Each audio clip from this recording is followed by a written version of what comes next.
개구리로 땅을 치는 재앙. 아멘. 여러분, 하나님은 창조주이십니다. 믿습니까? 네, 하나님은 만물을 지으신 창조주예요. 그리고 하나님은 하나님께서 지으신 모든 만물을 하나님의 뜻대로 다스리세요. 그래서 하나님은 이 세상을 하나님의 뜻 가운데 다스리시는 분입니다. 이거를 보고 하나님의 주권이라고 말하는 거예요. 하나님께서 하나님의 뜻대로 세상을 다스리시는 것. 또 하나님은 우리를 향한 하나님의 뜻대로 우리를 다스리시고 인도하시는 것. 이것이 바로 하나님의 주권이거든요. 그러면 이 세상을 향한 하나님의 뜻이 뭘까요? 하나님의 뜻이 뭔지를 알아야 하나님이 지금 이렇게 세상을 다스리고 계시구나를 알 수 있겠죠. 네, 하나님의 뜻이 무엇인가? 이 세상을 향한 하나님의 뜻은 바로 모든 사람으로 하여금 하나님을 예배케 하는 것입니다. 모든 사람이 하나님을 예배하게 되는 것. 그런데 제가 이제 한번 종종 말씀을 드려서 여러분 기억하실지 모르겠지만 아무나 예배를 드릴 수 있는 게 아니거든요. 하나님을 예배할 수 있는 사람이 따로 있습니다. 누가 하나님을 예배할 수 있을까요? 하나님의 백성들, 하나님의 자녀들만 하나님을 예배할 수 있습니다. 그러니까 사실 그런 의미에서 본다면, 그러니까 성경적인 의미로 본다면, 교회의 예배당에 나와서 그냥 예배하는 시간에 함께 있고, 예배하는 시간에 같은 찬양을 부르고, 또 예배하는 시간 똑같은 말씀을 듣는다고 해서 무조건 거기 있는 사람들이 다 예배를 드리는 것이 아니다라는 것을 여러분 아셔야 돼요. 만약에 이 자리에 예수님을 믿지 않고 아직 하나님의 자녀가 되지 않은 사람이 있다면 아직 그는 하나님을 예배하는 게 아니고요. 아직 그는 그래도 나는 예배 드릴래요. 근데 아무리 예배의 모양을 갖추어도 하나님은 그 예배를 받지 않으세요. 왜냐하면 그것은 받을 수 없는 예배거든요. 다시 또 다른 말로 표현하면 하나님이 관심도 없고 하나님이 보시지도 않고 하나님이 인정도 하지 않는 종교행위이기 때문에 그래요. 종교행위는 하나님께 아무런 의미가 없거든요. 하나님을 예배할 수 있는 사람은 하나님의 자녀들만이라는 것을 기억하시길 바랍니다. 그렇게 본다면 여러분, 예배는 특권인 거예요. 누구만 누릴 수 있는 특권입니까? 네, 하나님의 백성, 하나님의 자녀들만이 누릴 수 있는 특권이에요. 그러니까 여러분 보세요. 여러분, 특권을 부담스럽게 여기고, 특권을 정말 짜증스럽게 여기고, 특권을 아무런 좀 가치도 없는 것으로 여긴다면 그건 굉장히 어리석은 일이겠죠. 특권은 누려야 되는 거예요. 여러분, 예배의 특권을 누리는 하나님의 자녀들이 되기를 주님의 이름으로 축복합니다. 그러니까 온 세상이 하나님을 예배하는 것이 하나님의 뜻이라면, 이거를 조금 다른 표현으로 한다면 모든 사람들, 온 세상이 하나님의 자녀가 되는 것이 하나님의 뜻이에요. 모든 영혼을 구원하는 것이 이 세상을 향한 하나님의 뜻이죠. 그래서 하나님은 예배를 통하여서 우리와 교제하시고, 예배를 통하여서 하나님의 풍성함을 우리가 누리는 것을 원하시는 거죠. 그래서 그것을 위해서 하나님께서 우리를 하나님의 자녀 삼아 주신 줄 믿습니다. 이게 하나님의 주권이거든요. 근데 이 하나님의 주권에 대하여 다윗은 역대상에서 이렇게 고백을 해요. 자, 한번 볼까요? 역대상 29장 11절 같이 읽겠습니다. 시작. 여호와여, 위대하심과 권능과 영광과 승리와 위엄이 다 주께 속하였사오니 천지에 있는 것이 다 주의 것이로소이다. 여호와여, 주권도 주께 속하였사오니 주는 높으사 만물의 머리심이니이다. 아멘. 아멘. 만물이 다 누구에게 속했다고요? 예, 주님께. 여러분, 주권도 누구에게? 주님께, 하나님께 속해 있다.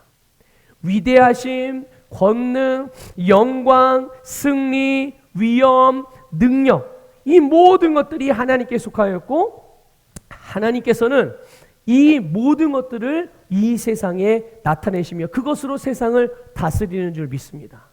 자, 그러면 하나님이 놀라운, 하나님에게 속한 이 모든 것들을 하나님이 직접 세상에 나타내시느냐? 아니란 말이죠. 하나님은 그 하나님의 주권을 하나님의 백성들을 통해서 나타내시는 거예요. 과거에는 이스라엘 백성들이 하나님의 백성이요, 오늘 이 시대에는 누가 하나님의 백성입니까?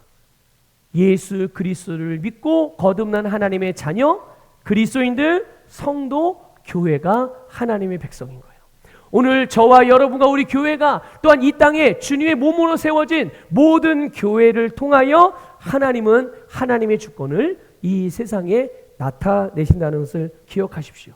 그래서 하나님의 주권, 하나님의 살아계심, 하나님의 다스리심, 이것을 성도와 교회를 통해 이 세상에 나타내시는 거예요. 다시 한번 말씀을 드리면 만물이 다 누구 거예요? 하나님의 것입니다. 그러면 저와 여러분은 누구의 겁니까? 네, 하나님의 거예요. 저와 여러분도 하나님의 것. 여러분, 저와 여러분, 우리 여러분 각자에게 속한 것들이 있죠. 저는 그걸 이제 여러분의 세상이라고 표현을 하는데, 여러분의 세상 안에는 뭐가 들어가 있습니까? 여러분이 여러분의 소유로 여러분에게 속한 것들이 무엇이 있어요? 이것은 내 것이라고 말할 수 있는 것, 이것은 나에게 속해 있는 것이라고 말할 수 있는 것이 뭐가 있습니까? 많지요. 가정도 있고, 재정도 있고, 건강도 있고, 취미도 있고, 또 여러분의 자녀도 있고, 여러분의 일들 있죠. 직업이 뭐 이게 직장 생활이든 사회생활, 또 사업장, 또 여러분의 지역 사회에서 어떤 맡겨진 어떤 역할들, 이런 모든 것들이 다 여러분의 세상이며 여러분에게 속한 거란 말이에요. 자, 그거는 누구 거죠? 그건 누구 거예요? 그것도 역시 하나님의 것. 하나님이 만물의 머리시라고 고백하잖아요. 성경은 모든 만물의 머리가 하나님의 것이라고 말씀하고 있어요. 바로 여러분 이것입니다. 이거를 인정하고, 모든 만물이 하나님의 것입니다. 저도 하나님의 것이고요, 제게 속한 모든 것, 나의 세상도 하나님의 것입니다. 이것을 인정하는 것, 그리고 그것을 믿는 것이 오늘 우리가 하루하루를 예수 그리스도를 주님이라고 고백하며 살아가는 삶인 것입니다. 또 주의 말씀에 범사의 여호와를 인정하라고 하신 말씀이 바로 그런 뜻이에요. 모든 만물이 하나님의 것이고, 나도 하나님의 것이고, 내게 속한 것도 하나님의 것입니다. 그것을 믿고 인정하며 매일매일을 살아가는 것이 매일매일을 예수 그리스도의 주되심, 그분의 주권을 인정하며 살아가는 것입니다. 그러니까 보세요.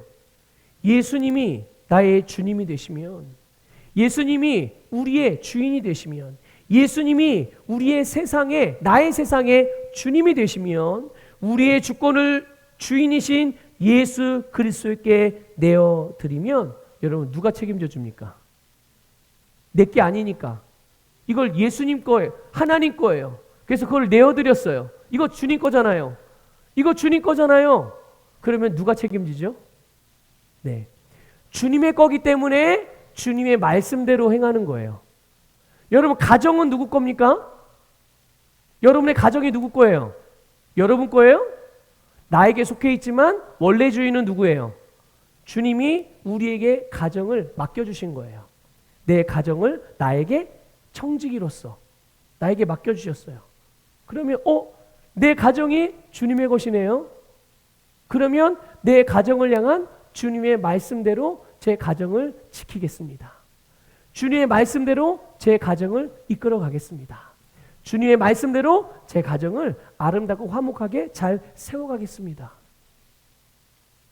이게 바로 범사의 주님의 주권을 인정하는 삶인 거고, 예수님이 내 가정의 주인입니다라고 말하고 고백하는 것의 삶의 모습인 거예요. 그러니까 누가 책임져요? 네, 당연히 주님이 책임지죠.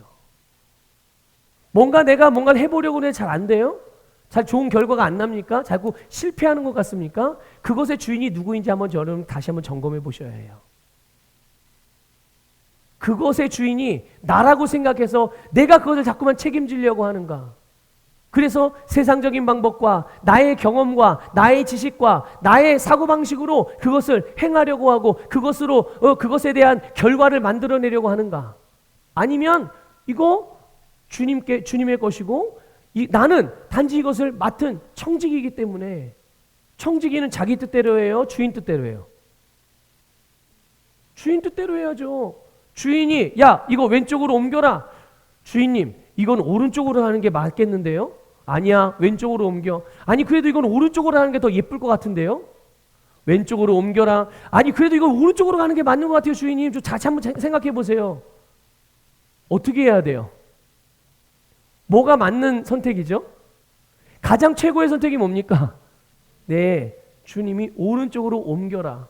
아, 그럼 이거 오른쪽으로 옮겨. 근데 옮기는데, 알았어요, 주님. 오른쪽으로 옮기게요, 주인님. 옮기는데 이거를 들어서 옮길까요? 아니면 이거를 밀어서 옮길까요? 주님께서 말씀하시죠. 네가 들어서 옮겨라. 그래요? 알았어요? 들어봤는데 이게 가볍지가 않네. 이거 엄청 무거워요, 이게. 시멘트 화분. 이거 절대 혼자 못 들거든요. 안 들리는데요, 주님? 안 들리는데요? 그래도 들어서 옮겨. 들어서 옮겨. 안 들린다니까요? 안 들린다니까요? 그래도 들어서. 아이, 하나님, 주인님, 이거 밑에다가 화분 받침해가지고 그 박혀 있는 거에서 이렇게 쓱 밀면 금방 이게 옮길 수 있어요, 쉽게. 들어서 옮겨라. 안 들리는데요? 저기 오른쪽에 저 멀리 한 10m 저 바깥에 10m 너한테 10m 떨어진 저 오른쪽으로 좀 눈을 들어서 봐봐. 아니 거기 보니까 거기 지게차가 있네요. 네? 주인이 지게차를 들어서 옮기라는 거예요. 근데 자기가 들려고 하니까 돼요, 안 돼요?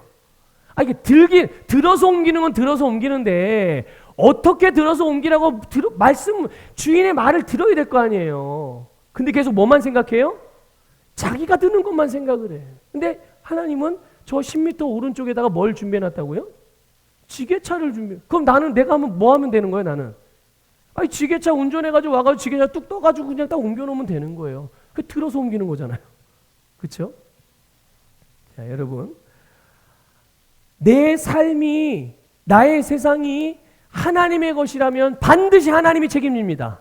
왜 하나님이 책임져요? 하나님 거니까요. 하나님 거니까요. 그렇기 때문에 하나님의 말씀대로 하면 하나님이 반드시 책임진다는 것을 믿으시길 축복합니다. 그래서 그분 안에서 그분의 모든 풍성함을 얻고 그분의 승리가 우리의 삶에서는 열매로 나타나는 줄 믿습니다. 여러분 오늘 본문에 보면 이스라엘의 구원을 위해서 애굽에 내리신 두 번째 재앙, 무슨 재앙이죠 그게? 네, 개구리로 땅을 치는 재앙의 내용이 오늘 우리가 읽은 본문 말씀의 내용이에요. 1절에 보면 하나님이 애굽의 바로 왕에게 이스라엘 백성들을 애굽에서 내보내라 이렇게 또 말씀을 하셨어요. 그런데 그 이유도 같이 말씀을 해주셨습니다.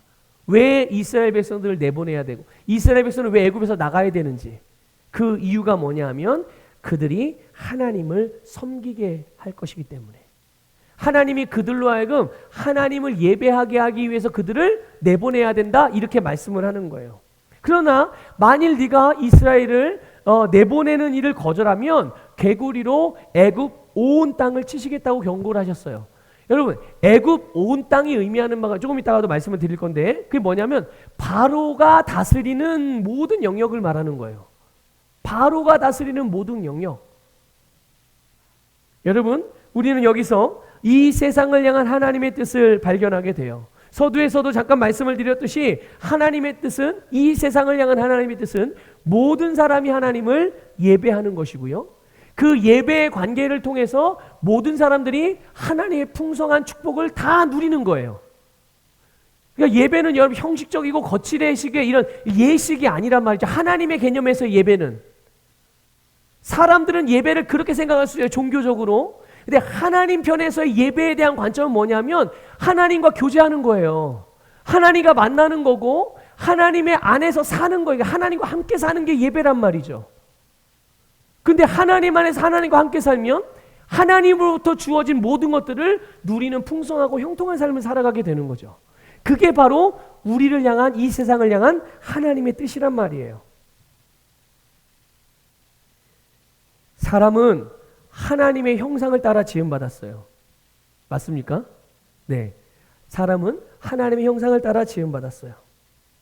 그래서 하나님이 사람을 지을 때 사람이 가장 행복하고 사람이 가장 만족스럽고 사람이 가장 기쁘고 사람이 가장 성공적인 삶을 살아갈 수 있게끔 그렇게 만든 거예요. 어떻게 하면 그렇게 살 수 있는가? 그게 뭐냐면 바로 하나님과 함께 할 때. 하나님이 사람을 지을 때 애초에 그렇게 지은 거예요. 여러분 다 핸드폰도 가지고 계시죠? 여러분 핸드폰을 만드는 회사에서 그 핸드폰을 만들 때 그 핸드폰을 가장 효율적으로 100%다 사용하게 되면 저 놀라운 일들이 일어날 거예요. 우리 삶에서. 그거를 바라보고 기대하며 지은 거죠. 근데 우리는 그 기능을 다 사용해요, 못해요?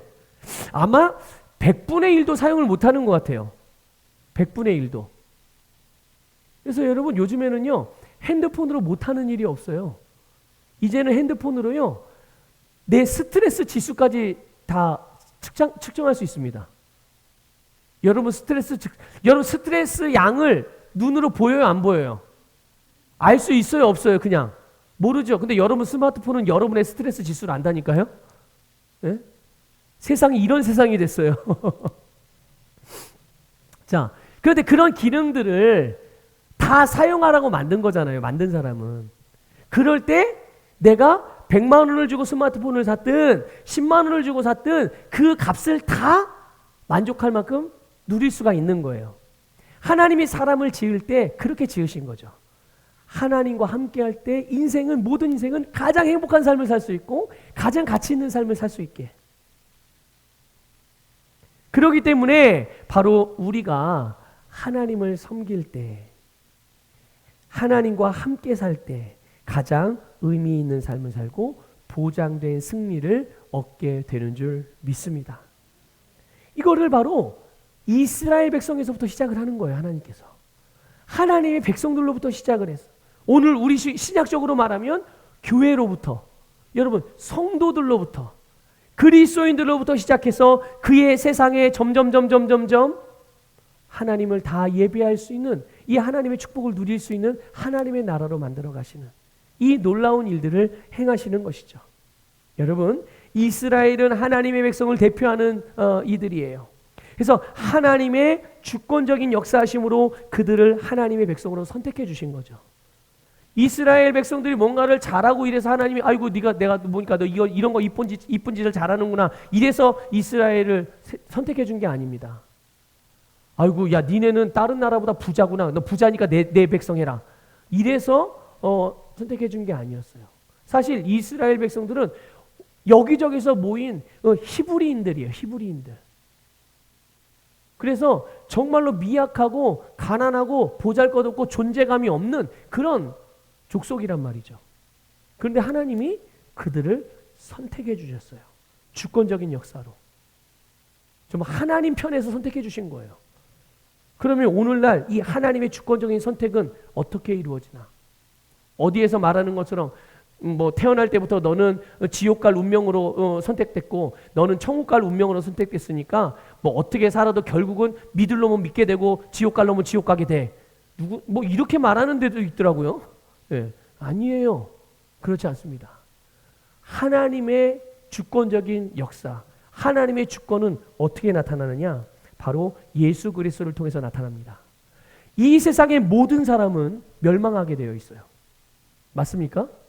그래서 모든 사람이 죄인으로 태어나기 때문에 아무도 자기 스스로는 구원받을 수 없고 자기의 노력으로 하나님 앞에 선택받을 수 없어요. 그런데 놀랍게도 하나님이 그런 모든 사람들이 멸망으로 가는 것을 아시기 때문에 그런 우리를 사랑하시고 당신의 형상대로 지음받고 또 우리가 하나님을 예배할 때 우리가 가장 행복한 삶을 살 수 있다는 것을 주님이 아시기 때문에 그것을 위하여 예수님을 보내주신 줄 믿습니다. 그래서 하나님은 모든 사람들이 예수 그리스도를 믿고 구원받게 하시기 위해서 예수님을 보내신 것이고 누구든지 예수 그리스도를 믿으면 구원받고 영생을 얻어서 영원한 생명을 사는 것뿐만 아니라 영생의 풍성함을 이 땅에서도 누릴 수 있게 해주신 줄 믿습니다. 이게 이 시대를 향한 하나님의 주권에 행사하시는 모습이에요. 하나님이 독생자 예수님을 보내셔서 믿는 자는 누구든지 누구든지 구원하시는 것이 하나님의 선택이라는 것을 믿으시길 축복합니다. 태어날 때부터 뭐 너는 지옥, 너는 천국 아니요. 우린 이미 태어날 때 다 죄인으로 태어나기 때문에 죄값을 내가 치러야 되게 태어났습니다. 우리는 그런 죄인으로 태어나게 되는 거예요. 그런데 죄값을 내가 치르면 나는 어떻게 돼요? 죄값을 내가 치르면 어떻게 돼요? 성경에 분명히 말씀하잖아요. 죄의 삭은 뭐라고요? 사망, 죽음이에요. 돌이킬 수가 없어요. 그런데 하나님께서 우리의 운명을 바꿀 수 있는 기회를 주신 거예요. 그래서 예수님을 통해서 누구든지 믿으면 다 구원받는. 그러니까 만약에 모든 사람이 예수님을 다 믿으면 어떻게 돼요? 70억의 인구, 세상의 모든 사람이 다 어떻게 되는 거예요? 다 구원받고 하나님을 예배하는 예배자가 되고 하나님의 풍성한 축복을 누리게 되는 줄 믿습니다. 그러므로 여러분, 예수 그리스도를 믿는 자, 예수 그리스도를 믿는 우리는 하나님 안에 거하면서 하나님을 섬기고 하나님을 예배하며 하나님으로부터 나오는 모든 권능과 영광과 승리, 위엄, 능력, 부요, 사랑, 은혜, 형통의 복을 누릴 수가 있는 거예요. 여러분, 믿음으로 이것을 누리시기를 주님의 이름으로 축복합니다. 여러분, 하나님이 바로왕이 이스라엘을 내보내라는 말씀을 거절하게 되면 개구리로 땅을 치시겠다고 그렇게 경고를 하셨어요. 그런데 여러분, 우리는 여기서 보면요, 하나님께서 경고하신 대상과 그 경고의 내용을 좀 잘 볼 필요가 있어요. 경고의 대상이 누굽니까? 경고의 대상. 하나님이 누구에게 경고를 했어요? 자, 바로왕에게 경고를 했어요. 그리고 경고의 내용은 무엇입니까? 경고하신 내용은 땅을 치시겠다. 근데 그 땅이 어떤 땅이죠? 2절에 보면 너의 온 땅 이렇게 돼 있어요. 하나님이 너의 온 땅. 그럼 너는 누구냐면 애굽의 바로왕을 말하는 거예요. 바로왕의 영향력이 미치는 모든 영역, 바로가 자기 거라고 주장하는 모든 것. 그래서 바로에게 기쁨을 주고 바로의 뜻대로 움직이며 영향 아래에 있는 모든 것들이 하나님의 심판의 대상이 된다는 거죠. 여러분, 하나님의 심판은 하나님의 형상대로 지음받은 사람이 아니라는 것을 여러분 잘 아셔야 합니다. 하나님의 심판의 대상은 사람이 아닙니다. 하나님의 심판의 대상은 사람이 아니에요. 하나님의 심판의 대상은 사탄과 사탄의 자식들이에요. 이것을 여러분들 꼭 기억하시기를 축복합니다. 그럼 왜 사탄과 사탄의 자식들이 왜 심판을 받습니까? 그건 다른 이유가 아니에요. 뭐 때문일까요? 하나님의 말씀을 거역하기 때문이에요. 하나님의 뜻을 반대하고 하나님을 대적하기 때문이고 거짓말로 속이기 때문인 줄 깨달으시길 바랍니다. 여러분, 오늘 본문에 나오는 이 개구리는 바로와 또 애굽 사람들이 섬기는 우상이었어요. 신으로 섬겼단 말이지, 개구리를. 어떤 신이냐? 생산, 번식, 풍요를 주는 신으로 섬겼어요. 그래서 이걸 아주 신성하게 여겨서 개구리 모양의 그 우상들도 만들어놔. 실제로 그 우상을 만들어 놓고 거기다가 절하고 거기다 그 앞에서 먹고 마시고 춤추고 음란한 행위를 하면서 그렇게 섬겼단 말이죠. 그러니까 실제로 개구리가 나타났을 때 어떻게 하겠어요? 이 개구리를 잡아서 뒷다리를 구워서 먹겠어요? 예? 어떻게 하겠습니까? 이 사람은 개구리를 보면 신처럼 떠받들기 때문에 잡지도 않고 그것을 가로지르지도 않고 엄청나게 귀하게 여겼단 말이죠. 그래서 이 애굽 사람들은 땅에다가 뭘 심든지 그리고 그 땅에서 그 소득을 위한 모든 경제활동이며 생산활동에 복을 주고 풍요를 주는 것이 개구리 신이라고 여겼고 그래서 그 개구리 신을 그렇게 섬긴 거죠. 그런데 하나님께서 이 바로와 애굽 사람들이 심을 씨, 그들이 먹을 양식, 그들에게 주는 부유의 공급원이라고 여기며 섬겼던 이 개구리를 통해서 그 땅을 황폐하게 하셨어요. 그 땅을 황폐하게 하셨어요.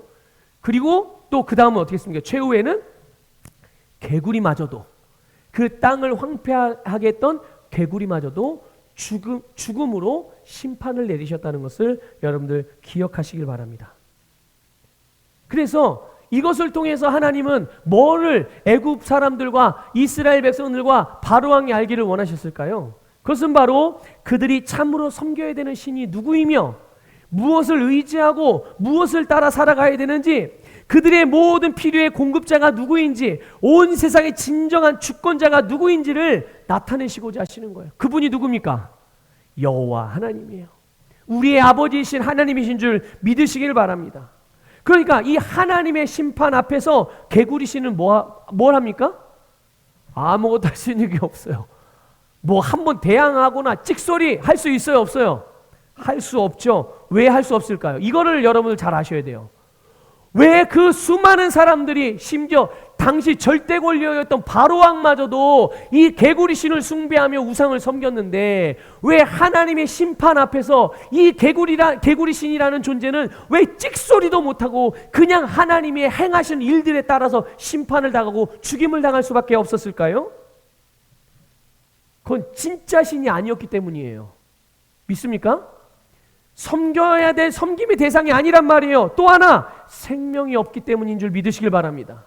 살아있는 신이 아니기 때문이에요. 여러분 기억하십시오. 이 세상에 속한 어떤 것도 살아있는 것도 아니며 우리에게 생명을 주는 것도 아니며, 여러분 우리를 유익하게 하는 것도 아니며 진짜 예배를 받을 신도 아니라는 것을 여러분 반드시 기억하시기를 주님의 이름으로 축복합니다.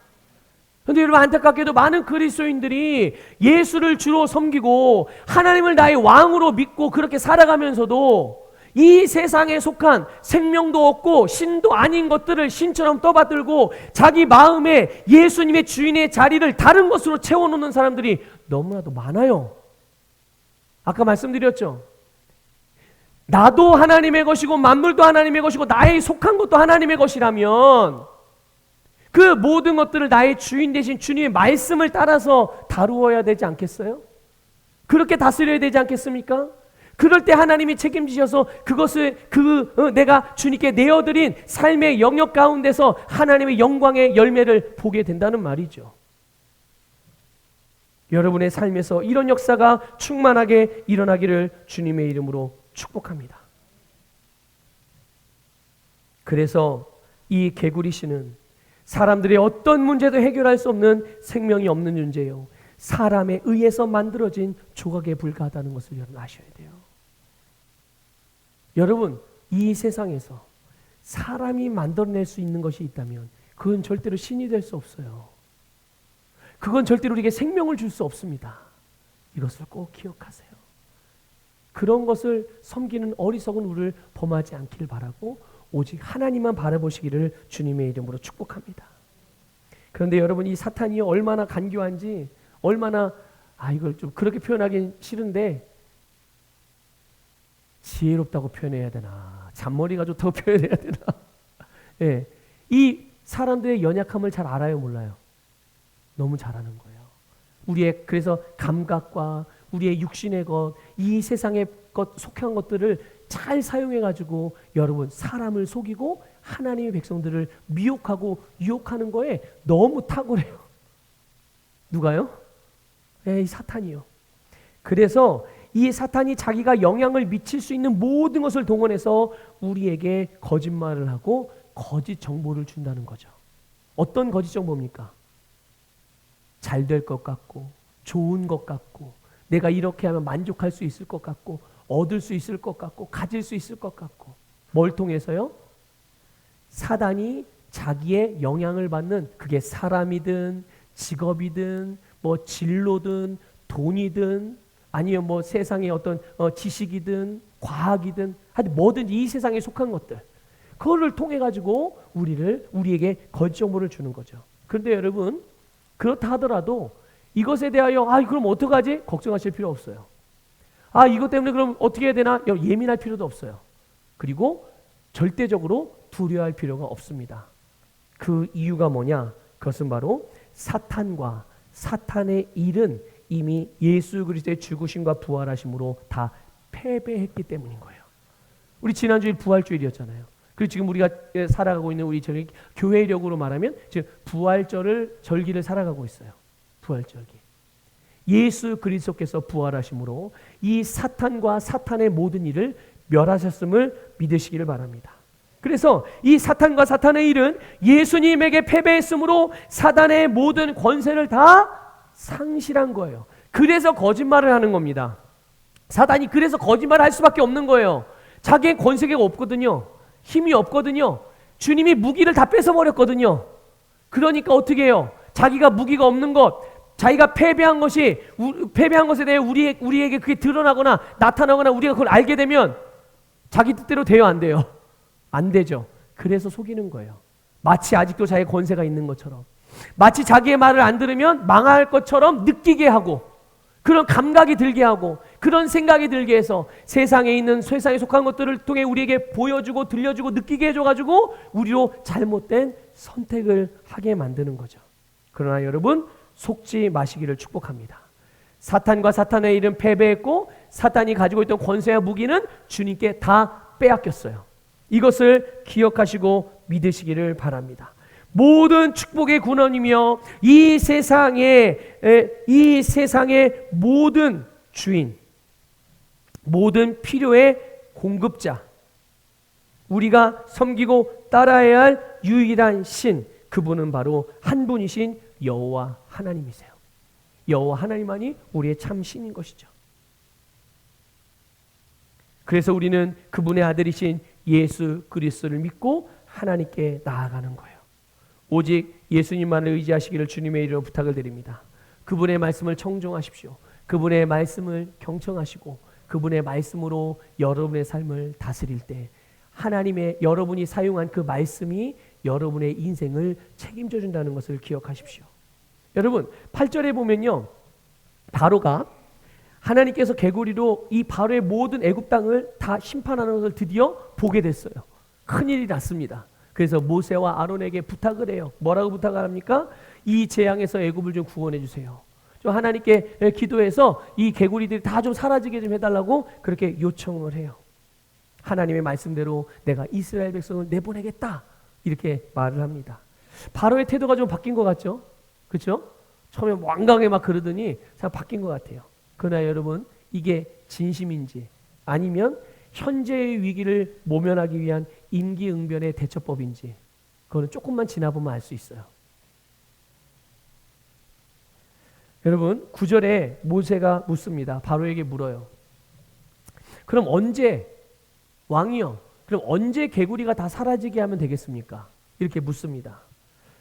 근데 이 물음, 모세가 바로왕에게 물었을 때 모래의 심정은 어땠을까요? 모세의 마음은, 모세의 그 심령 속에서는, 마음 속에서는 어떤 마음과 어떤 태도와 어떤 감정을 가지고 이것을 말했을까요? 혹시 내가 이렇게 말했는데 하나님이 또 그때, 오늘이라고 하면 오늘 이 일이 벌어져야 되고 내일이라면 내일 이 일이 벌어져야 되는데 이렇게 물었는데 혹시 묻고 난 다음에 그날 이렇게 기도했는데 그 일이 안 일어나면 어쩌나, 이런 마음으로 말했을까요? 아니면 단호하고 확실한 마음과 믿음으로 말했을까요? 예, 단호하고 확실한 마음으로, 그렇게 믿음으로 말했어요. 아주 분명한 그의 믿음과 담대함이 이 대답에, 물음에, 이 질문에 들어있는 거예요. 왕이요, 그럼 언제 이 개구리들이 다 사라지게 하면 되겠습니까? 개구리를 비롯해서 모든 만물이 여호와 하나님의 주권 아래에 있음을 확실하게 믿고 말하는 거예요. 원하는 바가 언제 이루어지기를 원하는지 그것을 말할 때 하나님께서 바로 그대로 이루신다는 것을 확신하고 있는 것이죠. 여러분, 항상 주님 앞에 나아갈 때 이런 믿음으로 나아가시기를 주님의 이름으로 부탁을 드립니다. 이것이 결국 여러분 우리의 믿음의 삶이고 하나님께서 우리에게 주신 믿음을 사용하여 살아가는 특권이라는 것을 기억하셔야 해요. 예. 여러분, 오늘 우리의 믿음이 이렇게 발휘되어야 돼요. 하늘과 땅 아래의 모든 만물이 예수 그리스도의 이름에 복종하게 하셨어요. 그것은 이미 끝난 일입니다. 그렇게 하나님께서 예수님을 통해서 그렇게 다 이루어 놓으신 일이죠. 그러므로 주님께서 우리에게 주신 예수 그리스도의 이름으로 말할 때 말하는 대로 이루어진다는 것. 예수님께서 내 안에서 내가 무엇을 구하든지 다 이루어진다는 말씀을 믿음으로 행하시기를 주님의 이름으로 권면을 드립니다. 여러분, 바로가 모세에게 이렇게 대답을 합니다. 내일이니라. 언제라고요? 네, 내일이니라. 그래서 모세는 이 바로 왕이 말한 대로, 바로가 원하는 대로 내일 그 일이 이루어지게 해요. 그러면서 여호와 하나님 같은 신이 없다는 것을 바로 왕에게 알게 하겠다고 그렇게 했어요.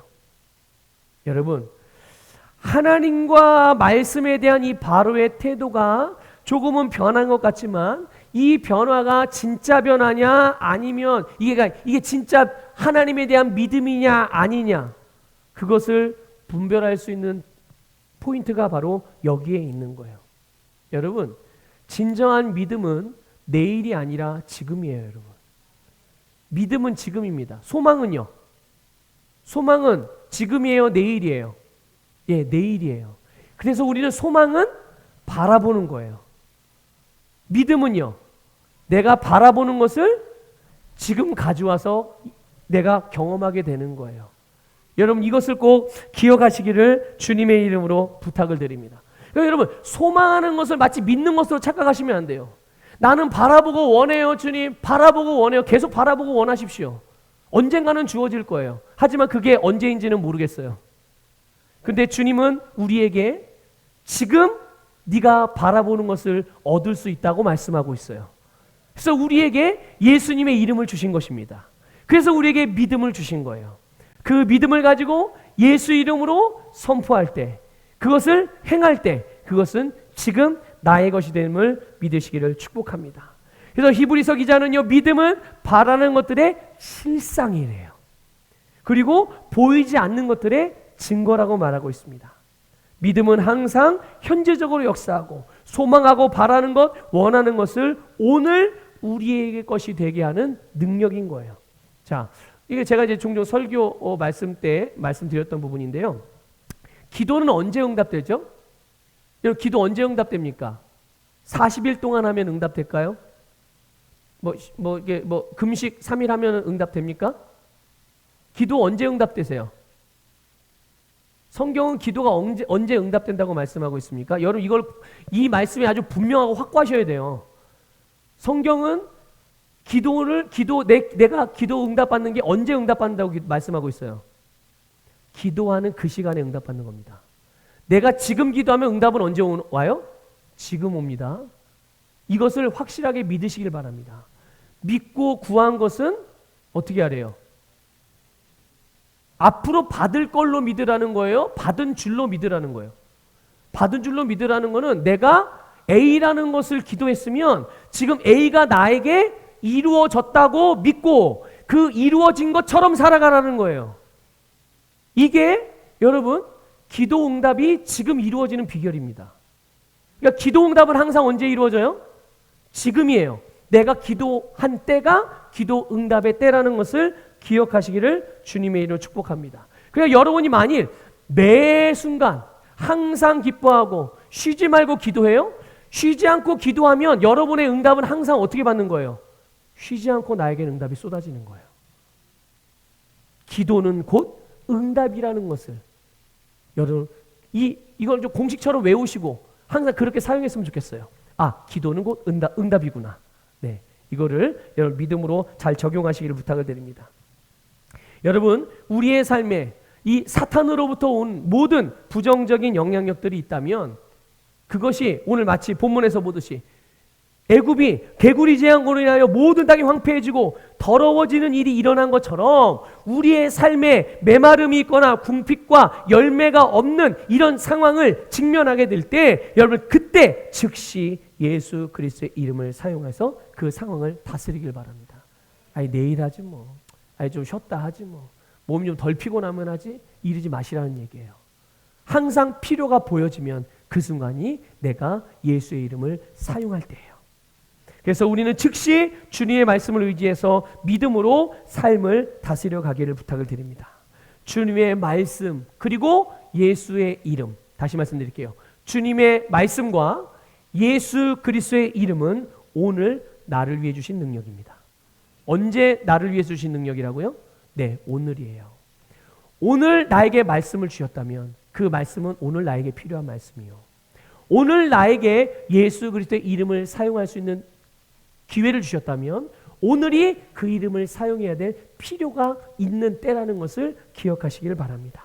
그래서 말씀을 따라 행하는 것, 말씀을 순종하고 말씀으로 우리의 삶을 하나하나 다스리며 정복하여 말씀으로 다스리는 영역을 확장시키는 일은 내일이나 모레나 한 달 뒤에 할 일이 아니라 오늘 해야 되는 일이고, 하나님께서 오늘 우리에게 주신 축복이며 이러한 삶이 매일매일 지속되게 될 때 우리는 만물의 주인이신 하나님께서 우리에게 공급하시는 모든 것을 누리고 항상 승리하는 삶을 살게 되는 것입니다. 여러분, 오늘 말씀으로 다스린 우리의 세상이, 다시 말씀드립니다. 오늘 하나님의 말씀으로 내가 나의 세상을 다스렸다면 내일은 내가 오늘 다스린 것에 대한 변화된 열매, 그것이 나의 내일이 되는 것입니다. 내가 오늘 하나님의 말씀으로 다스리면 내일은 오늘 내가 다스린 삶의 열매가 나타나는 거예요.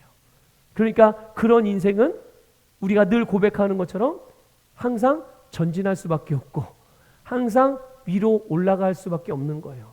세상 사람들, 육신에 속한 그리스도인들, 전통적인 신앙생활을 하는 사람들은 뭐라고 말합니까? 삶은 오르락 내리락 하는 거야, 이렇게 말합니다. 그런데 성경은 인생이 오르락 내리락 하는 거라고 말하지 않아요. 뭐 주식도 아니고, 예? 인생이, 그렇죠? 오르락 내리락 하는 거라고 말하지 않아요. 하나님은 항상 우리가 계속 위로 올라가고 전진하고 앞으로 가는 인생이라고 말씀하고 있습니다. 이것이 거듭난 하나님의 자녀들의 인생의 모습인 거예요. 왜 우리가 어떻게 그렇게 살아갈 수 있느냐? 그것을 예수님이 이루셨기 때문인 거예요. 그럼 우리는 그걸 어떻게 누려요? 그 예수님이 이루어 놓으신 것을 믿음으로 취해서, 그 믿음으로 그 주님의 말씀을 따라서 행하는 거예요. 그러면 주님께 일어난 일이 나에게도 똑같이 일어나는 것이죠. 오늘 내 인생, 나의 가정, 나의 기업, 나의 사명, 나의 세상, 여기에 심은 말씀, 이것을 위해 선택한 말씀, 이것을 향해 고백하고 행한 말씀이 내일 변화라는 열매로 나타나게 될 것입니다. 이런 놀라운 삶을 누리시기를 주님의 이름으로 축복합니다.